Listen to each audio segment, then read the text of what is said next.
Assalamualaikum warahmatullahi wabarakatuh.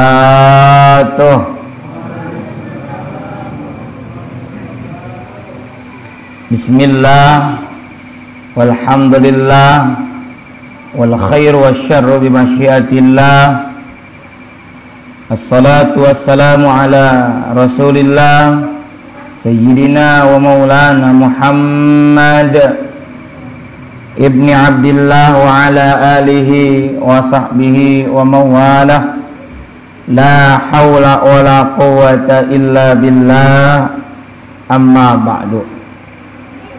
Para bapak, para ibu, saudara sekalian jamaah Masjid Baitur Rahman Klaster Pangrango Ciamas Hills, yang mudah-mudahan senantiasa ada dalam rahmat dan ridha Allah Subhanahu wa taala.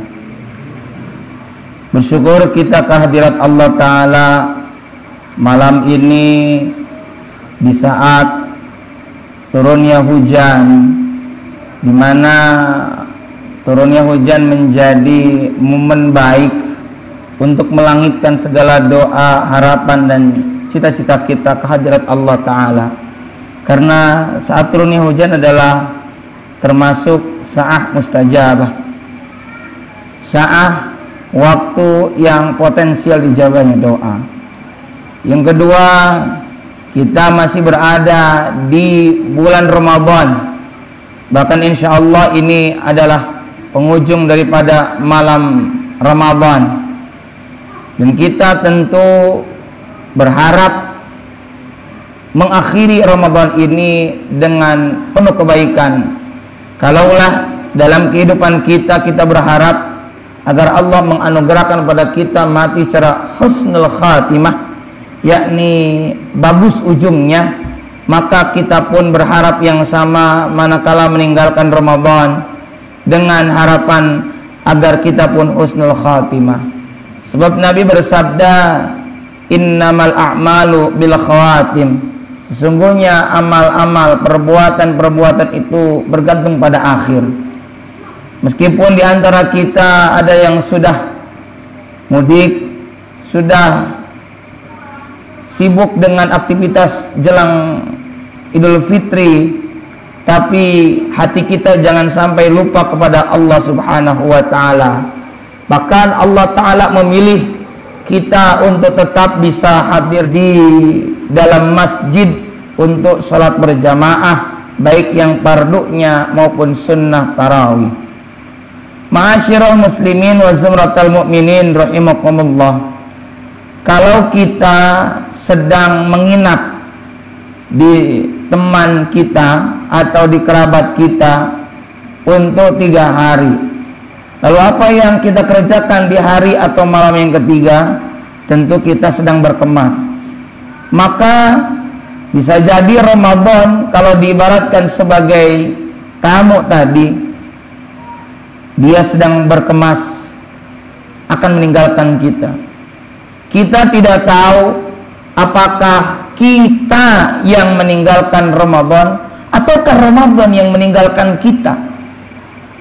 Yang parahnya lagi, apakah ketika kita meninggalkan Ramadan ada bekas pada hati kita, atau malah justru kita tidak bertemu lagi dengan Ramadan sehingga benar-benar Ramadan meninggalkan kita.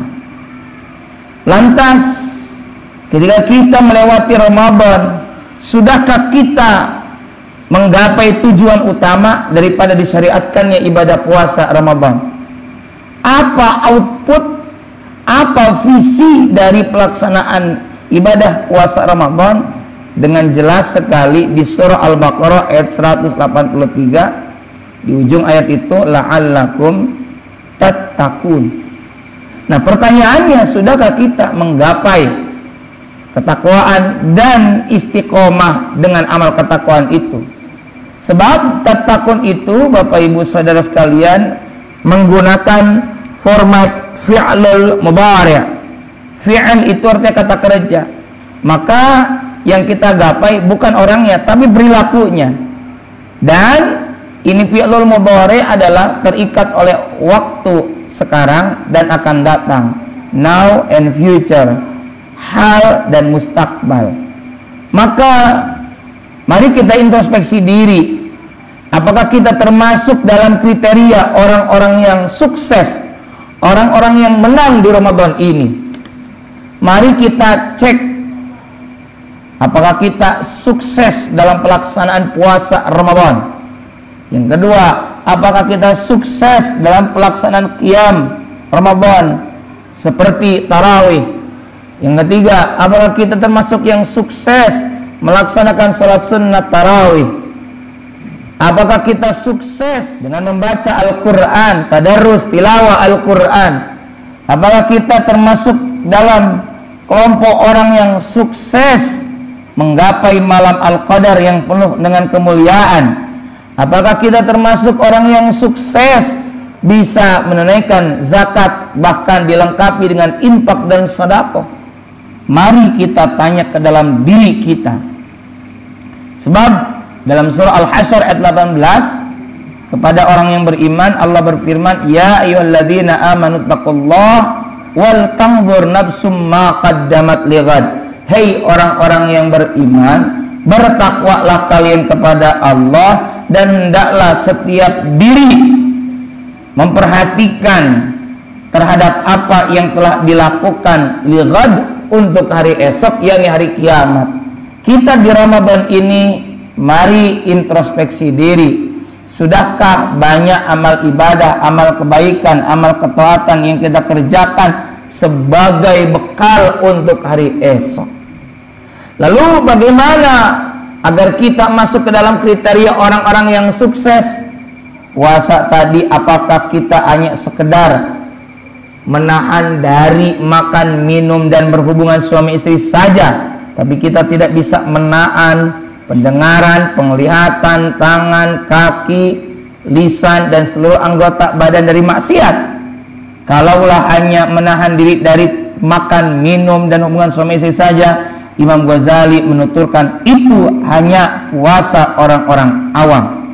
Bahkan mungkin di antara kita sahur itu hanya sekedar menggeser jam makan pagi, atau berbuka hanya menggeser dari makan siang menuju makan malam. Nah, kalaulah kita bisa naik level puasanya juga menahan anggota badan dari perbuatan-perbuatan dosa, insya Allah itu orang yang sukses dalam puasa. Yang kedua, sukses dalam tarawih. Sedapat mungkin kita mengerjakan amal berupa salat tarawih meskipun sunnah, kita berusaha mengikutinya, bahkan kita berusaha mendirikannya secara berjamaah. Jelas sekali kata baginda Nabi, man qama Ramadan imanan wa ihtisaban ghufira lahu ma taqaddama min dzanbi. Siapa orang yang qiyam Ramadan, di antara praktek qiyam Ramadan adalah salat sunnah tarawih, ghufira lahu ma taqaddama min dzanbi. Dasarnya iman dan ihtisaban, maka akan diampuni dosa-dosa yang telah lalu. Sudahkah kita sukses, atau malah kita mencari-cari celah, mencari-cari alasan untuk ada alasan tidak mengerjakan salat sunnah tarawih? Kalau demikian maka belum sukses. Tapi kalau kita dari awal sampai hari ini, sampai malam ini menjaga salat sunnah tarawih berjamaah dan bersama teman, karib, kerabat, dan orang-orang yang kita cintai, tetap salat sunnah tarawih bagaimanapun kondisi kita, insya Allah itu orang sukses. Bahkan kalau itu bertahan setelah Ramadan dengan kita rutin mendirikan salat sunnah malam, karena tidak ada tarawih di luar Ramadan, maka itu sukses dalam tarawih. Yang ketiga, sukses dalam membaca Al-Quran.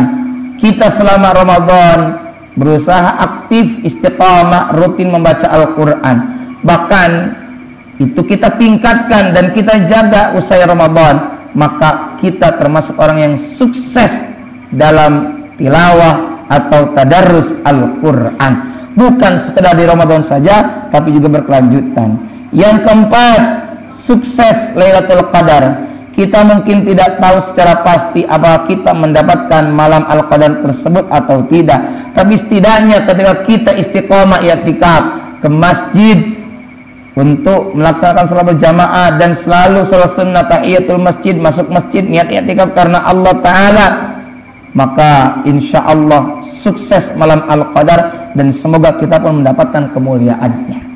Dan yang kelima, yang terakhir, sukses membayar zakat, infak, sedekah. Ini kalau kita berdampak pada kegiatan kepedulian kita terhadap sosial, di mana kita senang memberi, tidak hanya di Ramadan tapi juga di luar Ramadan, insya Allah itu sukses dalam praktek zakat, infak, sedekah. Semoga kita semua termasuk orang-orang yang sukses, sebab kalau tadi tujuan puasa adalah takwa, di surah An-Naba ayat 31 Allah berfirman, innalil muttaqina mafaza. Sesungguhnya bagi orang-orang yang bertakwa ada keberuntungan, ada kesuksesan. Dalam tafsir Jalalain maksudnya tempat kembali yang penuh dengan kebahagiaan bagi orang-orang yang sukses.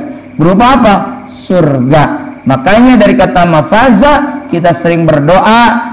Selain tentu doa taqabbalallahu minna wa minkum, disambung dengan ja'alanallahu wa iyyakum, semoga Allah menjadikan kami dan Anda sekalian minal aidin wal faizin, termasuk orang-orang yang kembali kemana? Ilal fitrah, kepada fitrah potensi penciptaan kita, yakni dalam konteks suci.